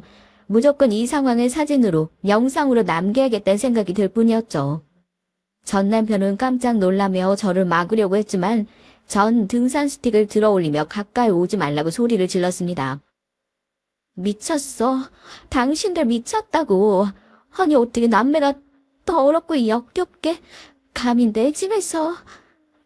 여보, 그것 좀 내려놓고 얘기하자. 아 위험하게 그건 왜. 닥쳐. 이 짐승이랑 내가 무슨 말을 해. 이 상황에서 무슨 말이 필요한데. 아니 당신이 생각하는 것이랑 달라. 내가 설명할게. 무슨 설명을 할 건데. 어떤 상황이면 남매가 팬티바람으로 장롱 안에 들어있을 수 있어? 이 대낮에. 그것도 내가 없는 집에서? 전 남편이 보는 앞에서 바로 시댁으로 전화를 걸었고 당장 저희 집으로 오시라고 했어요. 저와 남편이 실랑이를 하는 사이 속옷만 입고 있던 시누이는 급하게 옷을 챙겨 입더라고요. 그런데 시누이가 입는 옷이 눈에 띄었습니다. 바로 제 옷이었어요. 전 너무 화가 나서 바로 시누이에게 달려들었습니다. 어디서 내 옷을 입고 있어. 미쳤어. 당장 벗어. 옳게 정신 좀 차려. 아우, 좀 말려봐. 신우이는 전 남편을 부르며 저를 말리라고 했지만 전 남편은 제가 소리를 지르며 손에 잡히는 대로 던지자 놀라면서 물러섰죠. 전 신우이가 입고 있는 옷을 당겨 찢어버렸습니다. 당황하는 신우이에게 다가간 전 남편은 신우이를 등 뒤로 숨기고는 저에게 언성을 높이더라고요. 당신, 무식하게 이게 무슨 짓이야? 말로 좀 하자고. 무식? 남매가 이런 짓거리를 하고 있었는데 누구도 무식하대. 그러는 넌 뭔데? 짐승이나 다를 바 없는 넌 뭐냐고. 말 조심해. 짐승이라니. 알지도 못하면서 함부로 말하지 말라고. 입이 10개라도 할 말이 없어야 할 전 남편은 뭐가 그렇게 떳떳한지 눈에 불을 켜고 저에게 화를 내더군요. 사람이 너무 화가 나면 숨이 턱 막히면서 말도 안 나온다고 하던데 딱 제 상황이 그랬어요. 닫힌 문으로 딸아이가 우는 소리가 들렸습니다. 전 급하게 문을 열고 나가서 딸아이를 품에 안았어요. 언제 일어났는지 막내도 울면서 저를 찾더군요. 그때였습니다. 벌써 옷을 챙겨 입었는지 신우이가 달려가서는 막내를 안아 올리는 것이 아니겠어요? 전 아이들이 놀랄까봐 소리도 지르지 못하고 으르렁거리듯이 신우이에게 막내를 내려놓으라고 말했죠. 막내 역시도 저에게 손을 뻗으면서 엄마를 불렀고요. 그때였습니다. 내가 네 엄마야. 저 사람이 아니고 내가 네 엄마라고. 지금 뭐라고 했어? 엄마라니? 내가 내 배 아파서 낳은 내 자식이라고. 내가 네 엄마라니까? 전 신우이의 말에 정신이 아득해지려는 걸 겨우 붙잡았습니다. 자기 배가 아파서 낳은 자식이라니. 전 삐걱거리며 전 남편을 향해 고개를 돌렸죠. 은인의 아들이라며 입양하자던 전 남편은 제 눈을 피하며 고개만 숙이고 있었고요. 전 휘청거렸습니다. 그리곤 구역질이 치밀어 올라 결국 화장실로 달려가 변기를 붙잡고 몇 번이나 속에 있는 걸 개원했어요. 나오는 것도 없는데 구역질이 자꾸만 치밀어 오르는 것이 미칠 것만 같더군요. 딸아이가 울면서 제게 와서는 엄마를 부르는데 온 몸이 떨리면서 눈물이 나기 시작했어요. 제가 그동안 무슨 짓을 했나 싶은 생각이 들면서 저것들이 진짜 인간인가 싶었답니다. 이게 다 무슨 일이냐? 너는 왜 여기 있고 며느리는? 하가. 무슨 일이게 이 난리야? 애들은 왜 다 울고 있어? 시부모님의 등장에 딸아이는 울면서 엄마가 아프다고 난리였죠. 시어머니께서 놀란 얼굴로 오셔서는 저를 부축해 주시며 무슨 일이냐고 하셨어요. 전 순간 과연 시부모들이 전 남편과 신우이의 관계를 몰랐을까 생각이 들더군요. 전 부축을 밀쳐내며 말했습니다. 두 분 알고 계셨죠? 이 사람이랑 형님, 두 사람이 어떤 관계인지 알고 계셨죠? 그렇죠? 저의 확신에 찬 말에 시아버지께서는 두 눈을 질끈 감으셨어요. 시어머니께서는 전 남편과 신우이를 번갈아 바라보면서 이를 꽉 깨무셨고요. 그 모습에서 전 대답이 필요 없다는 생각이 들었죠. 떨리는 손으로 딸아이를 품에 안고는 벌떡 몸을 세웠습니다. 시어머니께서는 설명을 하겠다고 하셨지만 전 더러운 손들 다 치우라고 하면서 현관으로 걸어갔어요. 내가 먼저였어. 우리 사이에 끼어든 사람은 너였다고. 더럽다고. 우리가 왜 남매야? 피 한 방울 섞이지 않았는데 우리가 무슨 남매? 뭐라고? 그게 무슨 소리야? 피가 섞이지 않았다니? 우리 부모님이 재혼을 하시면서 남매가 된 사이야. 전 남편은 담담하게 신우이와 두 사람의 관계에 대해 말을 했습니다. 중학생 때 시부모님이 재혼을 하셔서 가족이 되었다는 말과 함께 두 사람 사이가 보통의 관계가 아니라는 것을 알게 된 시부모님이 두 사람을 떨어뜨리기 위해서 신우이 결혼을 강행했다는 것. 그런데 시아주버님이 해외로 발령받으면서 두 사람이 다시 눈을 피해서 만나기 시작했다는 것까지 제가 결혼하기 이전의 모든 상황에 대해서 말했죠. 시부모님은 한숨을 쉬시면서 두 분은 막내에 대해선 정말 모르고 있었다고 미안하다고 하셨지만 전 도저히 믿을 수 없었습니다. 전 남편과 신우이는 마치 자신들이 슬픈 로맨스의 주인공인 것처럼 말했지만 제기엔 막장 드라마에서도 나오지 않을 그런 더러운 관계일 뿐이었죠. 전 더 이상은 얘기하고 싶지 않다고 하면서 급하게 자리를 벗어났습니다. 친정에는 언제 들어왔는지 한국에 도착한 남동생이 있더군요. 전 남동생의 얼굴을 보자마자 참았던 울분을 터뜨리며 모든 얘기를 다 해버렸어요. 친정 식구들은 무슨 이런 미친 경우가 있냐며 화를 내다가 막내의 얘기에는 당장 찾아가 전 남편이고 신우이고 가만히 두지 않겠다고 길길이 뛰었습니다. 친정 어머니께선 자신이 뭐라고 했느냐며 막내를 보는데 기분이 좋지 않았다고 하시면서 한숨을 내쉬셨죠. 친정 아버지는 당장 이혼부터 진행하자고 하시면서 차분하게 말씀하셨습니다. 하지만 전화를 하시는 손이 덜덜 떨리고 계셨어요. 친정에선 하루바삐 이혼을 해서 호적부터 정리하자고 하셨고요. 그리고 위자료를 청구하자고 하셨습니다. 솔직히 저희가 할 수 있는 것이라곤 그런 것들 뿐이었거든요. 많은 변호사들을 만나봤지만 다들 위자료 청구와 앞으로의 양육비를 두둑하게 받아내는 것을 추천했어요. 하지만 전 그것만으로도 만족할 수는 없었습니다. 제가 어떤 충격을 받았는데요. 그날 이후로 잠도 제대로 잘 수 없었고 매일을 지옥에서 살고 있는 기분이었는데 고작 돈으로 해결해야 한다는 것이 마음에 들지 않았습니다. 전 부모님께 이혼으로 이 문제를 정리할 생각이 없다고 말씀드렸어요. 남동생은 경찰에 신고를 할 수 있는 것도 아니고 다른 방법이 없지 않느냐고 하면서 저를 달래려고 했지만 전 남편이고 신우이고 얼굴 들고 밖으로 다닐 수 없게 만들고 싶었습니다. 그래봤자 제가 느낀 절망에 비하면 아무것도 아니겠지만 적어도 사회적으로는 매장을 시키고 싶었어요. 전 며칠을 고민 끝에 전 남편이 일하는 학교로 찾아갔습니다. 이따위 일이나 저지르는 인간을 학교에 둔다는 것이 말이 안 되잖아요. 전 남편이 일하는 사무과 대신 교무실로 들어가 전 남편의 이름을 크게 불렀습니다. 선생님들이 놀라시며 전 남편을 불러오더군요. 전 남편은 제가 찾아올 것이라고는 상상도 못했다는 얼굴로 제게 밖으로 나가자고 했어요. 하지만 제가 학교로 온 이유는 전 남편이 어떤 인간인지 알리고 싶은 마음이었기에 그 손을 뿌리치고 이혼 서류에 도장을 찍으라고 크게 소리쳤습니다. 교무실에 있던 선생님들이 무슨 일인가 싶어 하나둘 관심을 가지는 것이 느껴졌죠. 구경거리가 된 것 같아 기분이 좋지는 않지만 꾹 눌러 참았습니다.